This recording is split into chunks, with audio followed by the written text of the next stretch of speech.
Hello students, I hope आप सभी अच्छे होंगे। और हम लोग जो है कि एडवर्ब चैप्टर के बारे में इन डिटेल्स जानकारी ले रहे थे।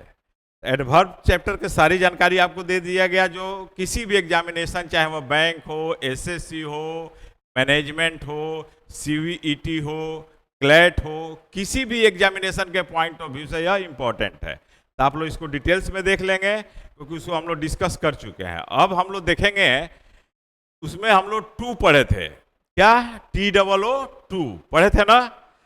तो एक रिमूवल ऑफ टू आता है, जो कि ट्रांसफॉर्मेशन चैप्टर के अंतर्गत आता है, लेकिन हम यहीं पर एडवर्ब की समाप्ति हो चुकी है और एडवर्ब से रिलेटेड है, इसलिए रिमूवल ऑफ टू को यहीं पर हम लोग डिस्कस करेंगे। तो देरी नहीं करते हुए हम लोग रिमूवल ऑफ टू, यानी जिसको कि रिमूव टू के नाम से आप जानते हैं, उसको हम लोग देखेंगे। क्योंकि इससे भी प्रश्न phrase improvement, fill in the blanks या क्लोज पैसेज इसमें पूछा जाता है। तो सारे चीजों को हम लोग अभी डिटेल्स में देखेंगे। तो चलिए देरी नहीं करते हुए हम लोग देखते हैं।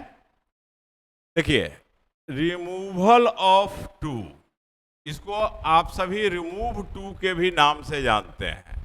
रिमूव का मतलब क्या होता है? रिमूव का मतलब क्या होता है? हटाना। यानी किसी वाक्य में TOO एडवर्ब का प्रयोग हुआ हो और उसमें से टू को हटा करके ट्रांसफॉर्म करना हो दूसरा सेंटेंस, तो इसी को ट्रांसफॉर्मेशन कहते हैं। ट्रांसफॉर्मेशन में क्या है कि चेंज ऑफ फॉर्म होता है, चेंज ऑफ मीनिंग नहीं होता है। चेंज ऑफ फॉर्म होगा लेकिन मीनिंग सेम रहेगा।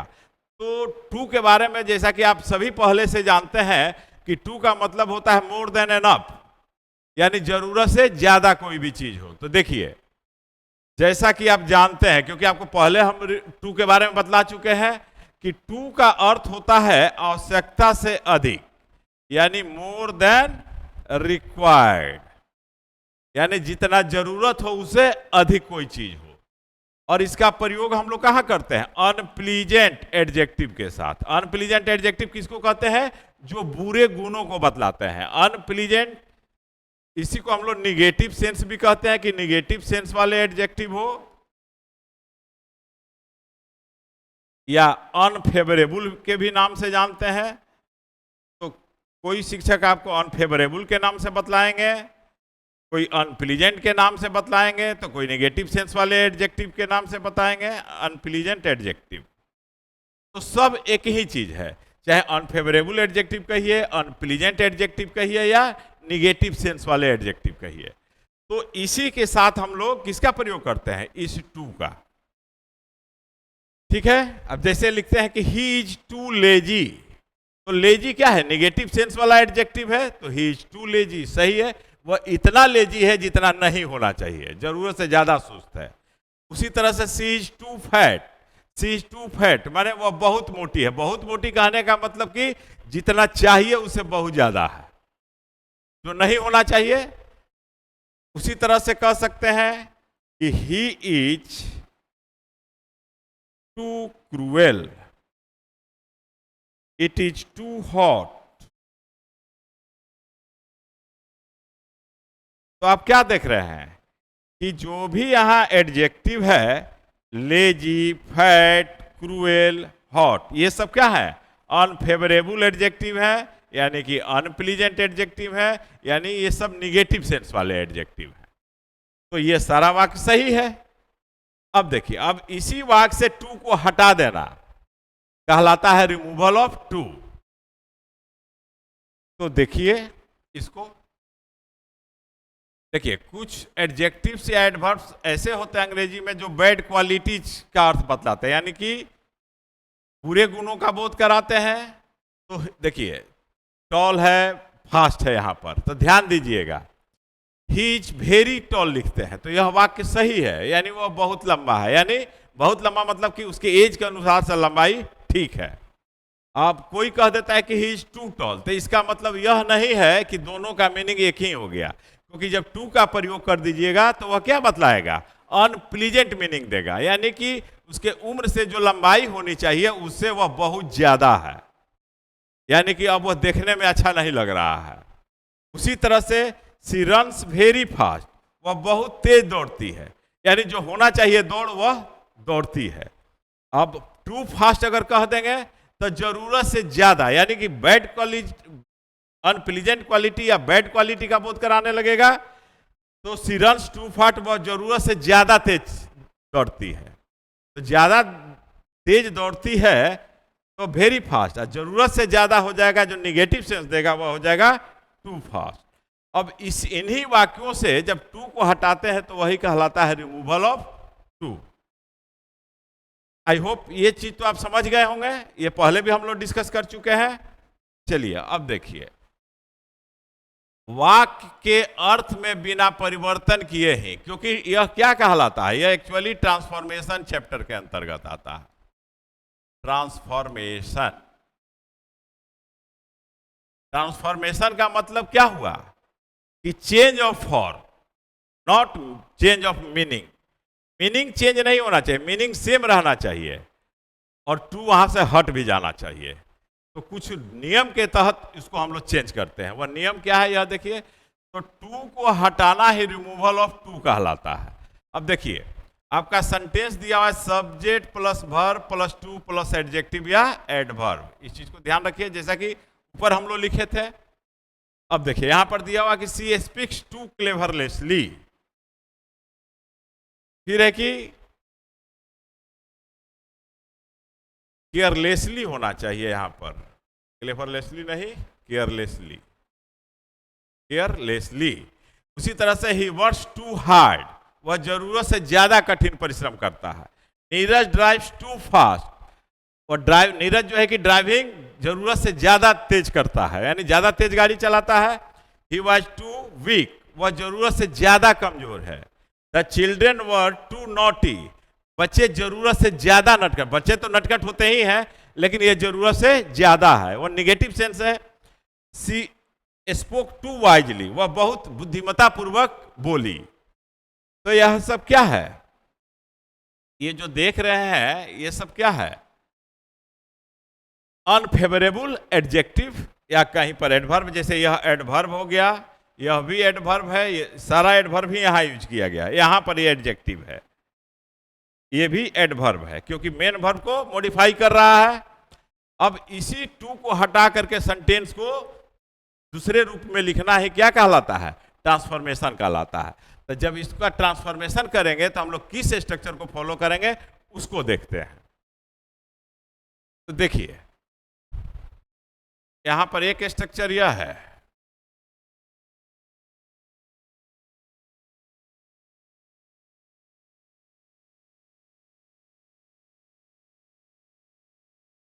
एक स्ट्रक्चर इसको देखेंगे, यानी कि जो सब्जेक्ट उस सेंटेंस में दिया हुआ है उस पहले सब्जेक्ट को लिखेंगे, उसके बाद उसके वर्ब को लिखेंगे, टेंस वगैरह नहीं चेंज करेंगे। उसके बाद जो एडजेक्टिव जो है अनप्लीजेंट एडजेक्टिव या एडवर्ब, उसको किस डिग्री में चेंज कर देंगे, कंपैरेटिव डिग्री में चेंज कर देंगे। कंपैरेटिव जिसके अंत में आर ई आर आई ई आर लगा के बनाते हैं, जैसे टॉलर बिजियर, ये सब क्या है, कंपैरेटिव डिग्री है। या मोर भी लगता है, मोर भी लगाते हैं, ठीक है। इसको हम लोग इन डिटेल्स देखेंगे, डिग्री जब पढ़ेंगे ना उस समय, वह एडजेक्टिव में मिलेगा आपको।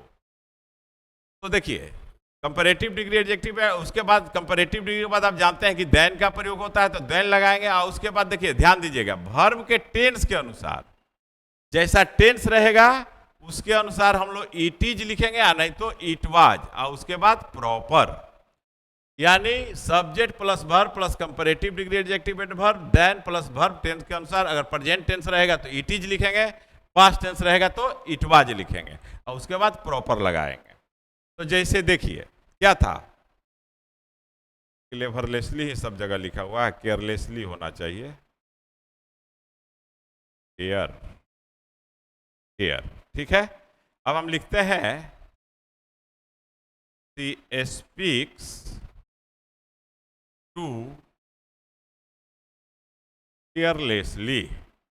मान लीजिए कि यही आपका सेंटेंस है, ठीक है, यही सेंटेंस था अभी पहले, सी स्पीक्स टू केयरलेसली। अब आपसे कहा जाए कि रिमूवल ऑफ टू कीजिए, यानी टू को हटाइए, तो देखिए पहला रूल यह आ जाएगा, जो स्ट्रक्चर यह लिखा गया है ये वाला, तो हो जाएगा सी स्पीक्स, ये subject plus verb plus comparative degree adjective. तो केयरलेसली का कंपैरेटिव क्या हो जाएगा, मोर केयरलेसली। यहां मोर केयरलेसली लिखेंगे, उसके बाद क्या लगाना था, आपको देन लगाना था, तो देन लग गया। और यहां पर स्पीक्स कौन सा टेंस है, प्रेजेंट टेंस है। अब प्रेजेंट टेंस है तो यहां पर क्या हो जाएगा, इट इज प्रॉपर। सही हो गया। तो यही हो गया आपका रिमूवल ऑफ टू। किसका, शी स्पीक्स टू केयरलेसली का। अब एक और रूल है, उससे भी आप चेंज कर सकते हैं। अब ये देखिए, दोनों में से किसी रूल का आप यूज कर सकते हैं। यदि रिमूव टू करने के लिए आया तो वह आपको किस में मिलेगा, ऑब्जेक्टिव में भी मिलेगा, डिस्क्रिप्टिव एग्जाम में भी मिलेगा। तो देखिए, सब्जेक्ट प्लस वर्ब इसमें भी लगाएंगे, उसके बाद कंपैरेटिव डिग्री एडजेक्टिव वर्ब को लगाएंगे, और देन यहां तक तो सेम है, जो पहले स्ट्रक्चर में था वही यहां भी है। लेकिन यहां पर क्या करना है कि फिर यहां पर सब्जेक्ट को लाना। तो सब्जेक्ट जो होगा, अगर यहां पर सब्जेक्ट नाउन रहेगा तो उसका प्रोनाउन आएगा, यानी हमेशा यहां पर सब्जेक्ट क्या आएगा, प्रोनाउन आएगा। और उसके बाद should, should be, should have या शुड हैव बीन का प्रयोग करेंगे वाक्य के मीनिंग के अनुसार। जैसे इस वाक्य में देखिए, she speaks more carelessly than she should. She should का मतलब क्या हो गया, शी शुड स्पीक, या स्पीक अंडरस्टूड है। अब देखिए, he works harder than it, तो यहां पर अब एक सेंटेंस आपको मिलेगा, ये ही वर्क्स टू हार्ड। अब इसको कहा जाए कि रिमूवल ऑफ टू कीजिए, तो देखिए इस रूल को दोनों को फॉलो कीजिए। तो ही works harder than it is proper, harder comparative degree हो गया। अगर सेकेंड टाइप से बनाते हैं तो हो जाएगा he works harder than he should, यानी ही शुड वर्क, ये वर्ब यहां पर आ जाएगा। हालांकि ये अंडरस्टूड रहता है, ध्यान रखिएगा, लिखना नहीं पड़ता है। तो इस तरह से रिमूवल ऑफ टू हो जाएगा। उसी तरह से Neeraj drives too far, Neeraj drives too fast, और कहा जाए कि रिमूवल ऑफ टू कीजिए, तो इस तरह से हो जाएगा। ध्यान दीजिएगा कि Neeraj drives faster then it is proper. Neeraj drive, अब यहां से टू हट भी गया और मीनिंग आ गया कि जितना प्रॉपरली होना चाहिए उसे ज्यादा तेज चलाता है, मीनिंग वही हो गया। उसी तरह से लिख सकते हैं कि Neeraj drives faster than he should drive, यानी जितना तेज ड्राइव करना चाहिए उसे ज्यादा तेज ड्राइव करता है, तो मीनिंग सेम आ गया। तो चेंज ऑफ मीनिंग नहीं होना चाहिए, इसको आपको ध्यान में रखना है। उसी तरह से यहां देखिए, द चिल्ड्रन, यहां पर आपका सेंटेंस था, यहां लिख दे रहे हैं क्योंकि पिछले पेज पर है, नहीं तो फिर आप यहां देखिएगा और फिर वहां जाइएगा, इसीलिए हम वहां पर लिख दे रहे हैं। ठीक है, the children were too naughty, तो नॉटी यहां पर क्या हो गया, एडजेक्टिव हो गया, तो हो जाएगा the children were more naughty than it was proper. दूसरा हो जाएगा the children were more naughty than they should have been. अब दे कहां आ गया, ये बच्चों के लिए प्रोनाउन आ गया, क्योंकि नाउन आपको वहां नहीं लिखना है, क्या लिखना है, सब्जेक्ट, प्रोनाउन लिखना है। तो they should have been, should have been क्यों हुआ, तो यहां देख रहे हैं कि वर्ग का मीनिंग है, तो वह मीनिंग क्या देगा, शुड हैव बीन। तो वहां मीनिंग के अनुसार आपको ये सब शुड बी, हैव बीन का प्रयोग करेंगे, जैसा वाक्य का मीनिंग रहेगा वैसा वर्ब आ जाएगा। ओके, एक और सेंटेंस से देख लिया जाए, ही वाज टू वीक। यहां पर क्या था कि ही वाज टू वीक, वो इतना कमजोर है जितना नहीं होना चाहिए, जरूरत से ज्यादा कमजोर था, है नहीं था, तो हो जाएगा he was weaker then it was proper. एक तो ये हो गया। दूसरा तरीका हो गया कि he was weaker than he should have been. Should have been क्यों होगा, शू हैड बीन वीक, यहां पर ये मीनिंग देगा। ओके, स्ट्रक्चर क्लियर है, तो स्ट्रक्चर से आप समझेंगे तो ये ज्यादा क्लियर होगा, और इस पर प्रैक्टिस करें। तो एक तरीका तो यह हो गया, इस तरह के सेंटेंस जहां पर कि subject plus verb plus two plus adjective या एडवर्ब हो, तो उस तरह के वाक्य को रिमूवल ऑफ टू करने के लिए ये दोनों रूल को हम लोग फॉलो करेंगे। ओके, चलिए अब दूसरा टाइप देखते हैं। ये टाइप 1 हो गया, ये क्या हो गया, टाइप 1। अब दूसरा टाइप 2 के साथ क्या आएगा, यह देखिए, इन्फिनिटिव के साथ। यह हो गया टाइप 2। टाइप 2 तो एक स्ट्रक्चर टाइप 2 पर यह आएगा कि subject plus verb plus adjective adverb infinitive. Infinitive किसको कहते हैं? प्लस V1 को क्या कहते हैं? इन्फिनिटिव कहते हैं, क्योंकि वह नाउन इक्विवेलेंट होता है, तो कभी कभी एडजेक्टिव का भी काम करता है। अब जैसे देखिए, he is too dull to do this, क्योंकि जनरली आप लोग को इसी तरह का सेंटेंस मिलता है। तो +2 लेवल में आपको इस तरह का पूछा जा सकता है, लेकिन +2 से आगे जब ग्रेजुएट लेवल कोई भी एग्जाम दीजिएगा तो उसमें आपको किसी तरह का रिमूवल ऑफ टू रह सकता है। तो देखिए, he is too dull to do this work, वह इतना सुस्त है कि इस काम को नहीं कर सकता, निगेटिव मीनिंग देता है, इतना जितना नहीं होना चाहिए। उसी तरह से she is too honest to cheat you, वह इतनी ईमानदार है कि आपको ठग नहीं सकती, चीट नहीं कर सकती। उसी तरह से Sannu was too unfortunate to win the race, Sannu इतना दुर्भाग्यशाली था कि ये दौड़ नहीं जीत सकता था। This news too good to be true, वो यह न्यूज इतना ही अच्छा है कि सच नहीं हो सकता। He labours too hard to maintain his health, वह इतना कड़ी मेहनत करता है कि अपने हेल्थ को मेंटेन नहीं कर पाता। इसका मीनिंग यह हो रहा है। तो निगेटिव सेंस इसमें छिपा हुआ है। तो यहां पर देखते हैं कि टू और टू का स्ट्रक्चर आ रहा है, इसमें एडवर्ब भी रहेगा और टू भी रहेगा, ये इन्फिनिटिव के साथ रहेगा। ये 2 + V1 क्या कहलाता है? इन्फिनिटिव। तो जितना भी ये चारों पांचों वाक्य देखे आप लोग, तो इस स्ट्रक्चर पर है। अब उसी को कहा जाए कि रिमूव टू कीजिए, इस टू को हटाइए। तो देखिए, इसके लिए क्या करेंगे? इसमें करेंगे क्या कि सब्जेक्ट, उसके बाद वर्ब, जो वर्ब इसमें दिया हुआ है यहां देख रहे हैं, उसके बाद सो का प्रयोग करेंगे। किसका करेंगे? सो का। इसमें सो और दैट लगता है, ध्यान रखिएगा। जब रिमूवल ऑफ टू कीजिएगा तो सो और दैट के स्ट्रक्चर पर आता है। तो कभी कभी कॉमन एरर में या फ्रेज इंप्रूवमेंट में आधा पार्ट इसका रहता है और आधा पार्ट इसका दे देता है। तो आपको देखना होता है कि किधर सही करने से वाक्य सही हो जाएगा। तो इस पर ध्यान देना है। सो के बाद उस एडजेक्टिव या एडवर्ब को लगाएंगे जो यहां दिया हुआ है। उसके बाद दैट कंजक्शन का प्रयोग करेंगे। उसके बाद फिर यहां सब्जेक्ट लाएंगे। तो सब्जेक्ट कौन सब्जेक्ट आएगा? यही सब्जेक्ट आएगा। यहां भी आपको ध्यान देना है कि नाउन रहेगा तो नाउन नहीं लिख करके उसके बदले में जो प्रोनाउन आएगा उस प्रोनाउन को लिखेंगे। ठीक है? क्या लिखेंगे? प्रोनाउन को लिखेंगे। यहां पर सब्जेक्ट क्या आएगा? ध्यान रखिएगा, हमेशा प्रोनाउन लिखना है।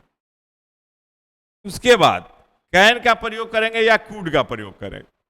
तो कैन या कुड क्या होगा, क्यों होगा? तो कैन जब इधर टेंस प्रेजेंट रहेगा तो कैन लिखेंगे, अब पास्ट रहेगा तो कुड लिखेंगे।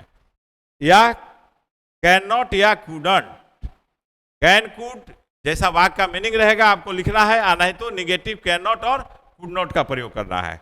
कांट और कुडंट ये कॉन्ट्रैक्टेड फॉर्म है। जब कोई भी मॉडल वर्ब आ जाता है, कैन हो, कुड हो, कैन नॉट हो, कुड नॉट हो, तो उसके साथ हम लोग हमेशा V1 का प्रयोग करते हैं। यानी यह जो 2 + V1 था, ये 2 हट जाएगा, यहां सिर्फ V1 लिखा जाएगा। आई होप ये क्लियर हो गया होगा। अब देखिए इस सेंटेंस का रिमूवल ऑफ टू कैसे होगा। जैसे he is too dull to do this work, यही ना है, he is too dull to do this work. तो ही इज सो डल, वह इतना डल है, दैट की he can't do this work, कि वह इस काम को नहीं कर सकता। दोनों का मीनिंग सेम हो गया और यहां से टू हट भी गया। That is called removal of too. Type 2 है यह, ध्यान रखिएगा। उसी तरह से she is too honest to cheat you, तो she is so honest that she can't cheat you, इतनी ईमानदार है कि आपको ठग नहीं सकती, आपको चीट नहीं कर सकती। उसी तरह से यहां पर सेंटेंस है he was too weak to walk, तो हो जाएगा he was so weak that he couldn't walk, वह इतना कमजोर है कि चल नहीं सकता। उसी तरह से Sannu was too unfortunate to win the race, तो हो जाएगा Sannu was so unfortunate that he couldn't win the race. अब देखिएगा कि इस वाक्य का मीनिंग और इस वाक्य का मीनिंग, यानी ये सारे वाक्यों का मीनिंग और ये सारे वाक्यों का मीनिंग सेम हो जाएगा। एक टू के साथ है और एक बिना टू का है, जो रिमूवल ऑफ टू है। तो ध्यान रखिएगा कि जब टू के स्ट्रक्चर पर वाक्य रहेगा तो वहां सो दैट के आपको स्ट्रक्चर पर लाना है, और इधर जैसा टेंस रहेगा उसी तरह से यहाँ कैन या कुड का या कैन नॉट या कुडंट का प्रयोग करेंगे। ओके, अब देखिए, this news is too good to be true, तो हो जाएगा this news is so good that it can not be true, कि यह सच नहीं हो सकता, यह न्यूज इतना अच्छा है कि यह सच हो ही नहीं सकता।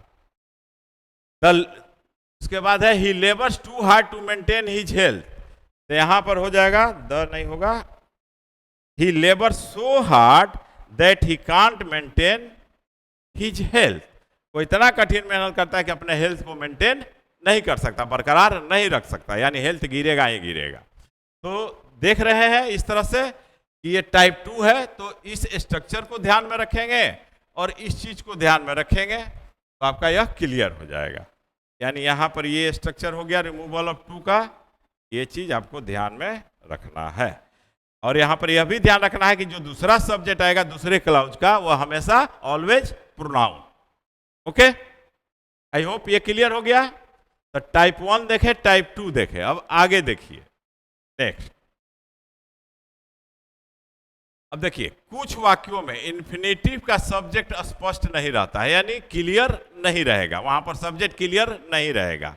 तो जब सब्जेक्ट क्लियर नहीं रहेगा तो सब्जेक्ट तो आपको लगाना होगा। तो इस तरह के वाक्यों का रिमूवल 2 में जो दैट के बाद लिखते हैं, वहां पर हम लोग क्या लिखेंगे, वन, नो वन या नन का प्रयोग कर देते हैं। जहां पर सब्जेक्ट स्पष्ट नहीं रहेगा वहां सब्जेक्ट के रूप में वन, नो वन या नन का प्रयोग आपको करना होगा, ये ध्यान रखिएगा। जैसे देखिए, it is too hot to go out, इतनी गर्मी है कि बाहर नहीं जाया जा सकता, तो it is so hot that one can not go out, इतना गर्मी है कि बाहर कोई नहीं जा सकता। या लिख सकते हैं it is so hot that no one या नन कैन गो आउट। यहां देखिए कैन नॉट लिखा हुआ है और यहां कैन लिखा हुआ है, तो यहां वन लिखे हैं इसलिए कि उसका निगेटिव है नो वन या नन, इसीलिए यहां पर अफर्मेटिव क्लाउज आ गया। लेकिन दोनों वाक्यों का मीनिंग क्या होगा, सेम होगा, और आपका टू भी वहां से गायब हो गया, यह दोनों में टू गायब हो गया। एक दूसरा वाक्य लेते हैं, it is too cold to sit in the open sky, इतनी ठंडी है कि खुले आकाश के नीचे हम लोग नहीं बैठ सकते। तो देखिए क्या होगा, it is so cold that one can not sit in the open sky, या आप यह लिख सकते हैं it is so cold that no one none can sit in the open sky. तो इस तरह से आप देख रहे हैं कि दोनों वाक्यों का मीनिंग सेम हो गया। That is called removal of too, इसको क्या कहते हैं, रिमूवल ऑफ टू कहते हैं। यानी कि वाक्य से टू को हटा देना है और वाक्य को ट्रांसफॉर्म इस तरह से करना है कि वाक्य का मीनिंग भी सेम रहे जो टू के साथ रहता है। ओके, आई होप ये क्लियर हो गया होगा रिमूवल ऑफ टू। अब रिमूवल ऑफ टू समाप्त हो जाएगा, एडवर्ब सारा चीज आप समझ लिए, तो एक बार रिवाइज कर लीजिएगा यूट्यूब पर, या जो भी बुक आपके पास अवेलेबल हो, नहीं होता आप ये बुक परचेज कर सकते हैं, परफेक्ट कॉम्पिटिटिव इंग्लिश। और इसमें पर्याप्त मात्रा में आपको जो है कि एक्सरसाइजेज है, सारे एक्सरसाइज को बना डालिए, उसके बाद हम आपको नेक्स्ट जो वीडियो अपलोड करेंगे वह प्रैक्टिस कराएंगे। ओके, तो देखिए ध्यान देना है। अब देखिए अगला टाइप क्या आ गया, कि subject plus verb too adjective, उसके बाद फॉर प्लस नाउन या प्रोनाउन आता है। जैसे it is too much for them, यह उन लोगों के लिए जरूरत से बहुत ज्यादा हो गया। She is too weak for a player, वह इतनी कमजोर है कि खिलाड़ी नहीं बन सकती। He is too short for a soldier, वह इतना नाटा है यानी शॉर्ट हाइट का है कि वह सैनिक नहीं बन सकता है, क्योंकि सैनिक में क्या होता है, हाइट देखा जाता है। This hotel was too costly for us to stay, यह होटल इतना कॉस्टली था कि हम लोग उसमें नहीं ठहर सकते। तो कुछ इस तरह के भी वाक्य आपको मिलते हैं। तो इस तरह के जब वाक्य मिलेंगे तो आप किस तरह से रिमूवल ऑफ टू करेंगे, आपको ध्यान देना है। इस टू को कैसे हटाएंगे पर आपको ध्यान देना है, ये मिसलेनियस टाइप का है। तो देखिए इसमें करेंगे क्या कि सबसे पहले सब्जेक्ट को लिखेंगे, उसके बाद जो वर्ब है उस वर्ब को लिखेंगे। इसमें भी सो और दैट का प्रयोग होगा। तो यहां पर सो के बाद एडजेक्टिव आ जाएगा, उसके बाद सब्जेक्ट और वर्ब आ जाएगा। टू मच अगर जहां पर दिया हुआ हो, जैसे यहां पर टू मच दिया हुआ है, तो टू मच की जगह हम लोग सो शॉकिंग लिखेंगे या सो बैड लिख देंगे, वाक्य रिमूवल ऑफ टू का हो जाएगा। ओके, तो ये मिसलेनियस टाइप का कुछ इस तरह का पूछा जाता है, एग्जाम में रहता है, इसलिए आपको इसको भी बतला दिए, तो ध्यान दीजिएगा। जैसे it is too much for them, यहां दिया हुआ it is too much for them, तो क्या हो जाएगा, इट इज सो शॉकिंग या so bad that we can't bear it, कि हम लोग इसे बर्दाश्त नहीं कर सकते। उसी तरह से she is too weak to for a player, तो क्या हो जाएगा, she is so weak that she can't be a player, she cannot be a player, क्यों खिलाड़ी नहीं हो सकती। यहां मीनिंग पर आपको ध्यान दे देना है। उसी तरह से he is too short for a soldier, तो लिखेंगे he is so short that he can't be a soldier, यानी can not be a soldier. उसके बाद है कि this hotel was too costly for us to stay, हम लोग, यहाँ वी हम लोग आ गया, फॉर अस, तो देखिए this hotel was so costly that we can't stay, कि हम लोग वहां नहीं ठहर सकते थे। वाज है तो कांट नहीं लिख करके यहाँ कूडंट होगा, ध्यान रखिएगा, कुड नॉट स्टे, कांट नहीं होगा, क्या होगा, कूडंट होगा, क्योंकि इधर जो कैन और कुड जो हम लोग प्रयोग करते हैं वह डिपेंड करता है फर्स्ट क्लाउज के टेंस पर। अगर प्रेजेंट रहेगा तो कैन या कैन नॉट, पास्ट रहेगा तो वाज वेयर रहेगा तो कुड या कुडंट का प्रयोग करेंगे। जैसा वाक्य का मीनिंग होगा वैसा हम लोग मॉडल वर्ब का प्रयोग करेंगे। ओके, मॉडल वर्ब कहने का मतलब अफर्मेटिव या नेगेटिव, कैन या कांट, कुड या कुडंट, इस तरह से प्रयोग करेंगे। यह क्लियर हो गया? तो चलिए हम लोग आगे बढ़ते हैं और देखते हैं कि आगे तो खत्म हो गया आपका रिमूवल ऑफ टू। तो रिमूवल ऑफ टू जितने तरह का था सारा चीज आपको पता। अब इससे अधिक रिमूवल ऑफ टू कहीं किसी भी एग्जाम में नहीं पूछा जा सकता है, ठीक है। तो इसमें परफेक्शन लाए आप लोग, और देखिए अगर मेहनत करने की जुनून है तो मेहनत करते रहिए, एक ना एक दिन सफलता जरूर मिलेगी आपको। इसीलिए किसी ने कहा है, देखिए पहले तो आप अपने लक्ष्य को लेकर के जिद्दी बनना सीखो। जो भी अपना लक्ष्य है उसके लिए जिद्दी बनना सीखो कि इसको पाना ही पाना है, क्योंकि कोई भी इंसान एक रात में सफल नहीं हो सकता, रातों रात कोई सफलता नहीं मिल सकती। आप सोचेंगे कि 6 महीना प्रैक्टिस करके हम रिजल्ट ले लेंगे, हो सकता है कि पीटी क्वालिफाई भी कर जाए, लेकिन फाइनली आप सेलेक्टेड नहीं हो पाएंगे। फाइनल सिलेक्शन के लिए आपको चैप्टर वाइज नॉलेज का होना बहुत जरूरी है, उसके साथ साथ वोकैब्स का भी होना जरूरी है। वोकैब्स में भी जो डिफरेंट जो इंपॉर्टेंट सेक्शन है उसको हम लोग डिस्कस करेंगे इसमें। अब एक चीज ध्यान रखो, तुम लोग मोबाइल लेकर के टाइम पास जो करते हो, तो देखो अपने लक्ष्य को लेकर जिद्दी बनना सीखो, क्योंकि कोई भी इंसान एक रात में सफल नहीं हो सकता। तुम्हारे टाइम पास के साधन, जो तुम्हारे टाइम पास के साधन है, एक दिन तुम्हारे कैरियर को दफन कर देंगे। ध्यान रखना, एक दिन तुम्हारे कैरियर को दफन कर देंगे। इसलिए तुम्हारे जो भी टाइम पास के साधन समझते हो, आजकल समझते हो कि यूट्यूब पर हम पढ़ रहे हैं, लिख रहे हैं, क्या करते हो, गॉड नोज या यू नो, ऊपर वाला जानता नहीं तो तुम ही जानते हो। तो बेटा मोबाइल से दूरी थोड़ा कम बनाओ और किताब से थोड़ा लगाव बनाओ। ऐसा नहीं कहते कि मोबाइल नहीं देखो, मोबाइल में जो जरूरत की चीज है बस उतना ही देखो, ये नहीं कि देखे सामने में जो आ गया उसी को देखते रहे। तो बेटा याद रखना, अपने लक्ष्य को लेकर जिद्दी बनना सीखो, क्योंकि कोई भी इंसान एक रात में सफल नहीं हो सकता। तुम्हारे टाइम पास के साधन एक दिन तुम्हारे कैरियर का दफन कर देंगे बेटा। इसलिए तुम लोग जो है कि कंसंट्रेट करो अपने पढ़ाई पर और तरीके से पढ़ो, ताकि जल्द से जल्द सफलता हासिल हो सके। अब नेक्स्ट जो हम लोग इस पर बनाएंगे वीडियो, तो डिफरेंट टाइप्स के जो क्वेश्चन डिफरेंट एग्जाम से पूछे जाते हैं उस टाइप के कुछ प्रैक्टिस कराएंगे। Okay, that's all today, thank you.